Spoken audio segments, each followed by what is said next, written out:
보린이 여러분 안녕하세요. 여러분들의 레벨이 고수가 되는 그날까지 보험 아이템을 팍팍 뿌려드리는 보험 영업인들의 리얼 소통 채널 보템입니다. 저는 임선배고요. 서선배입니다. 반갑습니다. 반갑습니다. 선배님, 오늘은 개인적인 네네. 질문인데요. 네, 뭐 언제는 개인적인 질문을 했을까요? 영업 오래 하셨잖아요. 네. 선배님은 보험 가입 많이 하셨어요? 저 보험가입이요? 네. 비밀인데요. 비밀이에요? 왜 갑자기 아니, 보험가입을 오픈해주시면 안 돼요? 그냥 어느 정도 네, 뭐. 그래도 치료받을 만큼은 걱정 안 할 만큼은 해놓은 것 같습니다. 왜 물어보는지 모르겠네요. 우리 임 선배님은 그럼 많이 해놨어요? 저는 네. 아무래도 가족력이 좀 있다 보니까 네. 다른 건 몰라도 암 진단 자금은 아쉽지 빵빵하게? 않게 빵빵하게 해놨습니다. 건강검진 받을 때 그래서 걱정은 걱정 없이 그렇게 했습니다. 2년에 한 번씩 꾸준히 잘 받고 있습니다. 네네네. 근데 한참 이제 또 이 건강에 신경 써야 될 40대잖아요. 그렇죠. 사실 저도 이번에 용종 뗐어요. 용종이었어요? 그 수술비 건강은 지었다가. 수술비 받으셨어요? 수술비 예 받았죠. 아 근데 하기야 요새는 현대인들에도 질병이어서 예. 저도 30대 초반에 용종 때문에 저는 40대 때 이제 처음으로. 오늘 그 사연이 어떤 사연이냐면 네. 그 우리 후배님께서 영업을 하시다가 네. 일단은 고객님의 그 간략적인 정보가 남성분이시고 30대 중반이시고 그 다음에 결혼하신 지 얼마 안 되셔서 자녀는 없으신데 신혼부부신가 보네요. 네, 그래서 그 고객님을 만나셨는데 이야기를 하다 보니 암 진단 자금이 3천 정도 그 다음에 실손 네네. 그렇게 딸랑 2가지만 이제 갖고 네네. 계셨대요. 근데 이제 성향은 너무 좋으셔서 고객님께서 안 그래도 결혼한 지 얼마 안 돼서 내가 보험이 어떻게 되어 있는지 궁금했었다. 내 나이 때는 얼마 정도 준비를 하느냐. 보통 얼마 정도? 네, 그래서 이 후배님께서 너무 자신 있게 30대 중반 남성이시면 그래도 최소한 5천은 준비하셔야죠 이러셔서 고객님이 그러면 내가 3천이 준비됐으니까 2천 정도는 더 할게요 이렇게 해서 기쁜 마음으로 계약을 하고 좋은 오셨어요. 고객이시네요. 성향이. 근데 이제 문제는 그 사무실에 들어왔는데 네. 이 이야기들이 이제 기쁘니까 네, 계약했다나 계약했다고 그러니까 자랑을 했을 거 아니에요. 근데 이제 동료분들이랑 그 매니저님께서 아니 30대 중반이면 1억은 준비를 해야 되는데 꼴라 이거 2천만 해야 하느냐 무조건 1억은 해야 된다라고 이야기를 하셔서 이게 계약은 하셨지만 좀 찜찜하고 내가 찝찝하겠다 또 그런 얘기 들으면 내가 좀 덜한 건가? 내가 잘못한 건가? 조금 더 세게 부를 걸. 네, 막 그런 거 있잖아. 더 할 수 있었는데 막 이러서 도대체 이 고객님들한테 제안하는 이 진단 자금은 네. 얼마나 해야지 고객님도 좋고 나도 보람된 제안인지 그런 걸 물어보는 사연이었습니다. 그 기준을 잡는 거에 대해서 고민이시다. 그래서 뭐 일단은 저는 좀 축하를 드리고 싶습니다. 네, 사실 계약하셨는데 아쉬운 마음 드실 필요는 없죠. 그래요, 너무 잘하셨어요. 네. 뭐 계약이 뭐 5만 원, 10만 원, 100만 원 이게 뭐가 중요합니까? 그래도 내 고객이 됐다는 게 그죠. 예, 그럼요. 그래서 저는 일단 응원해드리고 축하드리고 싶고요. 네. 근데 한때는 저도 그랬거든요. 고객님들을 만난 연령대가 20대 중반, 30대, 40대, 50대 초반까지 있었거든요. 내가 과연 이 제안하는 내 진단 자금이 맞는 걸까라는 그런 고민을 한 적도 있었어요, 저도. 네네네. 네, 그래서 우리 선배님께서는 네.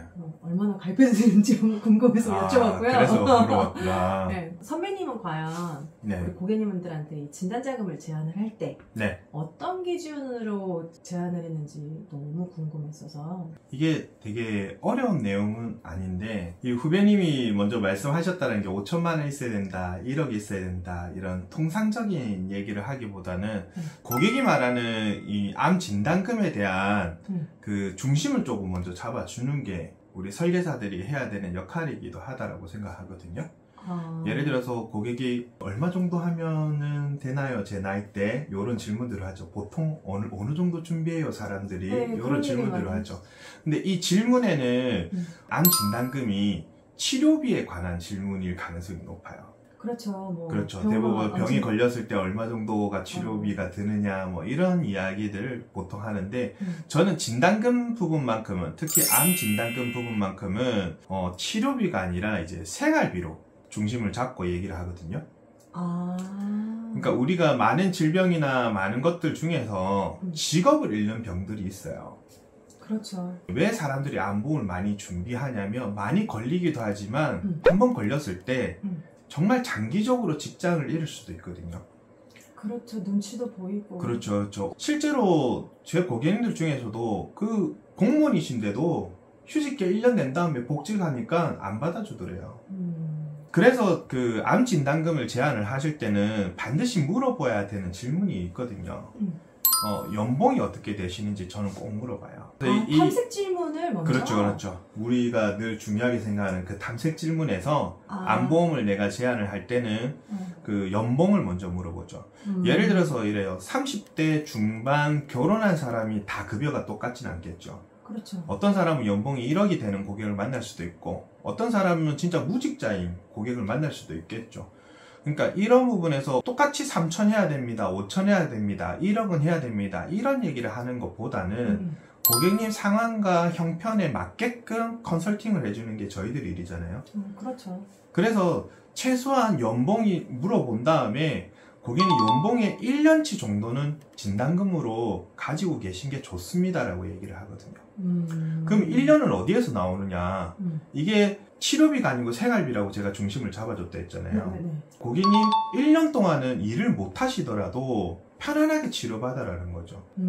일을 못 하더라도 내 자식 학원 보내는 거, 우리 집 대출 이런 거 나가는 거 걱정 없이 치료받아라는 거죠. 그러니까요. 숨만 쉬어도 나갈 그렇죠. 수밖에 없는 그런 필수 지출 비용이 있잖아요. 그렇죠. 거기에 포커스를 맞추시는 그렇죠. 그렇게 하면 고객도 생각하거든요. 내가 그럼 연봉이 지금 한 6천 정도 되니까 지금은 3천 해놨으면 3천 정도는 더 해놔야 되겠구나. 근데 여기서 연봉이 또 오를 거 생각해서 미리 준비하시는 분도 있고요. 그러니까 그것도 이제 업세를 유도할 수도 있겠죠. 그러면 선배님 저는 또 궁금한 게 네. 연봉을 물어보시는 거잖아요. 네네. 근데 연봉이 없는 주부님들 같은 경우에는 주부님들 월급이 없는데 물어보기가 좀 그렇잖아요. 그럴 때는 어떻게 해요? 참 중요한 질문입니다. 자, 암이 걸리게 된 많은 분들을 저는 봤을 거 아니에요. 제 고객님들 중에서도 임 선배님이 남편이 만약에 암 3기쯤 되어서 발견이 되었어요. 우리 임 선배님도 직장생활을 하고 있단 말이에요. 이렇게 가정을 해볼게요. 그러면은 남편 보고 혼자 치료받으라 하고 직장을 다니실 거예요? 아니면 같이 다녀주실 거예요? 같이 다닐 것 같아요. 그죠. 이게 제가 왜 상기 이런 표현을 했냐면 상기 이후부터는 사실 거의 이제 시한부 같은 얘기들을 많이 들어요. 항암 치료도 많이. 예, 항암 치료도 엄청 힘들고 그런 부분을 혼자 다니게 한다. 불가한 얘기예요. 그렇죠. 저희 엄마도 그랬어요. 근데 지금 40대잖아요. 제일 경제활동 하실 때인데 만약에 그렇게 되면 둘 다 직업을 잃는 병이에요. 암은 둘 다 네, 그럴 가능성이 엄청 높은. 그래서 암보험을 사람들이 많이 준비하는 거고요. 주부님이라 할지라도 내가 주부인데 내가 안 걸리더라도 난 수입이 없으니까 괜찮다. 정말 큰일 날 생각인 거죠. 그렇죠. 만약에 내가 정말 심각한 질병에 걸렸을 때 우리 남편이 사업을 하고 있어요. 남편이 사업장 그냥 때려치우고 내 옆에 붙어 있는다니까요. 그 TV도 막 그런 거 많이 나오잖아요. 암진단 받으시면 다 접고 시골로 그렇죠. 근데 보세요. 애가 막 4살이고 5살이야. 그 시기가. 애가 이제 고등학교 이제 막 들어가서 열심히 이제 대학 준비하는 시기야.